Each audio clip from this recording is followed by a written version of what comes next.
বাংলার মুখ্যমন্ত্রীর আজও অহংকার দেমাগ কোন পর্যায়ে আছে সেটা বোঝার চেষ্টা করবেন। কালকে ফাঁসির আইন করছেন তিনি ঢাকঢোল পিটিয়ে, কিন্তু ফাঁসির আইন করার সময় একবারও এই আরজিকর কাণ্ডের চিকিৎসক ছাত্রী খুনের জন্য তার মনে হয়নি 1 মিনিটের শোক প্রস্তাব পালন করি। কত বড় নিষ্ঠুর, কত বড় নির্মম, কত বড় উদাসীন, আন্তরিকতাহীন একটা মুখ্যমন্ত্রী হতে পারে যে কালকে যখন ফাঁসির আইনের কথা বলা হচ্ছে তখন আপনার মনে হলো না যে বিধানসভায় তাদের সেই আত্মার স্মৃতির উদ্দেশ্যে 1 মিনিট নীরবতা পালন করা। এইভাবে আপনি বাংলার মানুষকে বিচার দেবেন? সারা বাংলা জুড়ে প্রতিবাদের ঢেউ, আপনি রুখতে পারছেন না। আপনার ধমকানি, চমকানি, ভয় দেখানো, পুলিশ, মস্তান, গুন্ডা, আরজিকর ভাঙা সবকিছুকে ছাপিয়ে বাংলার নাগরিক সমাজের এই যে অভূতপূর্ব আন্দোলন, সেই আন্দোলনে আপনি দিশেহারা। তাই যেমন তথ্য প্রমাণ লোপাট করার সময় আপনার বিরুদ্ধে আমি বলেছিলাম অপারেশন ধামাচাপা করছেন, আজও বলছি আপনার কালকের এই আইন এনে যখন আপনি বুক থেকে বলবেন আমি আইন আনলাম, তার উদ্দেশ্য হচ্ছে বাংলার এই গণ আন্দোলনকে, বাংলার এই প্রতিবাদ মুখর নারী সমাজ এবং প্রতিবাদী সমাজকে আরেকটা মিথ্যাচার করে তাদের এই ক্রোধকে প্রশমিত করা, তাদের এই বিরোধিতাকে প্রশমিত করা, তাদের এই আন্দোলনকে দমানোর জন্য এটা আপনার আরেকটা কৌশল। একটা কৌশল ছিল তথ্য প্রমাণ লোপাটের কৌশল, আজকের কৌশল হচ্ছে এই আইন আনার কৌশল, হচ্ছে এই আন্দোলনকে থামিয়ে দেওয়ার কৌশল। যদি আপনি আন্তরিক হতেন, যদি আপনি সত্যি আন্তরিক হতেন, তাহলে এই অত্যাচারিতা, এই ধর্ষিতা খুন হয়ে যাওয়া মেয়েটার আত্মার প্রতি শ্রদ্ধা জানিয়ে অন্তত বিধানসভায় 1 মিনিট নীরবতা পালন করতেন। একবার আপনার মুখ দিয়ে আরজি করার কথা বের হয়নি, বলুন।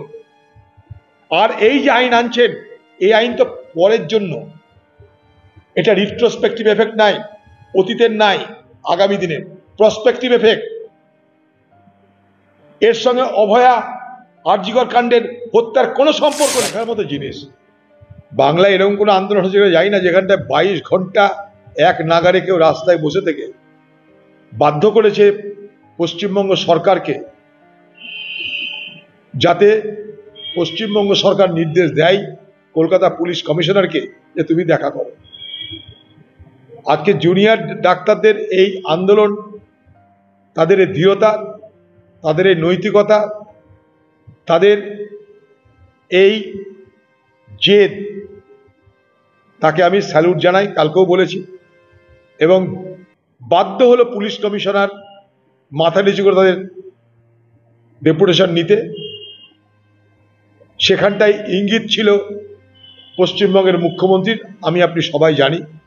নাহলে ক্ষমতা হবে না সিপি সাহেবের তাদের সঙ্গে দেখা করার। বাংলার মুখ্যমন্ত্রীর ইচ্ছা অনুযায়ী তিনি দেখা করেছেন। বাংলার মুখ্যমন্ত্রী পরীক্ষা নিচ্ছিলেন যে আমি তো খেয়ে দিয়ে এসির মধ্যে, এসির হাওয়া খেয়ে আন্দোলন করে নেত্রী হয়েছি, আজ বাংলায় এ আবার কি হলো যে খাড়া রোদে, খাড়া আকাশের নিচে ঘন্টার পর ঘন্টা বেপরোয়া মনোভাব নিয়ে কোনো কিছু সুযোগ সুবিধা না নিয়ে আন্দোলন করে চলেছে। তাই বাংলার মুখ্যমন্ত্রী আত্মসমর্পণ করেছেন আন্দোলনকারীদের কাছে। কিন্তু আন্দোলনকারীদের বক্তব্য অনুযায়ী উচিত ছিল কালকেই এখানকার যিনি নগরপাল, যার নেতৃত্বে আরজি করে ভাঙচুর, লুটপাট, তথ্য লোপাট হয়েছে, তাকে অন্তত তার আসন থেকে সরিয়ে দেওয়ার। এর আগে রিজানুর কাণ্ডে প্রসূন বাবুকে কিন্তু সরানো হয়েছিল, মনে করে দেখুন। বাংলার মুখ্যমন্ত্রীর আজও অহংকার দেমাগ কোন পর্যায়ে আছে সেটা বোঝার চেষ্টা করবেন। কালকে ফাঁসির আইন করছেন তিনি ঢাকঢোল পিটিয়ে, কিন্তু ফাঁসির আইন করার সময় একবারও এই আরজিকর কাণ্ডের চিকিৎসক ছাত্রী খুনের জন্য তার মনে হয়নি 1 মিনিটের শোক প্রস্তাব পালন করি।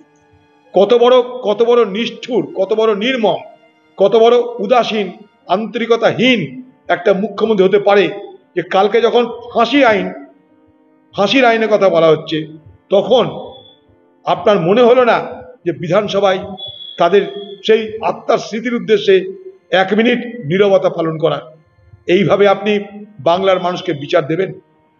দেখুন এই আইন কালকে যেটা এসছে বিধানসভায়, আপনারা মনে করে দেখুন, অন রেকর্ড আমি বলেছি এইখানে বসেই, যখন এখানকার খোকাবাবু বলছিল 7 দিনের মধ্যে বিচার, 10 দিনের মধ্যে এনকাউন্টার, ফাঁসিতে লটকিয়ে দেবো, আমি তখন বলেছিলাম ভারতবর্ষের আইনের, ভারতবর্ষের সংবিধানের 245 আর্টিকেল অনুযায়ী 7ম অনুচ্ছেদে ক্রিমিনাল ল সংশোধন করার অধিকার রাজ্যের আছে। তাই এখানে কথা না বলে এতদিন আইনটা আনা হয়নি কেন? কারণ এই অভয়া কাণ্ড, আরজিকর কাণ্ড শেষ নয়, তার আগে বহু কাণ্ড ঘটে গেছে। বহু বাংলার মা বোনেরা ধর্ষিতা হয়েছে, লাঞ্ছিতা হয়েছে, খুন হয়ে গেছে, একটা নয়, একটা নয়, বহু। তো তখন আপনার মনে পড়েনি যে আইন আনা দরকার? এখন আপনি অভয়া কাণ্ডের পর, আরজিকর কাণ্ডের পর মানুষকে ধোঁকা দেবার আরেকটা আইন আনছেন। যেমন ঘটনা ঘটে যাওয়ার পর পুরো তদন্ত প্রক্রিয়াটাকে ব্যাহত করা, বিপথে চালিত করার জন্য আপনি এবং নগরপাল বিনীত গোয়েল, আপনারা দুজনে তার বাড়ি গেলেন, নির্যাতিতার বাড়ি গেলেন, ধর্ষিতা এবং খুন হয়ে যাওয়া পরিবারের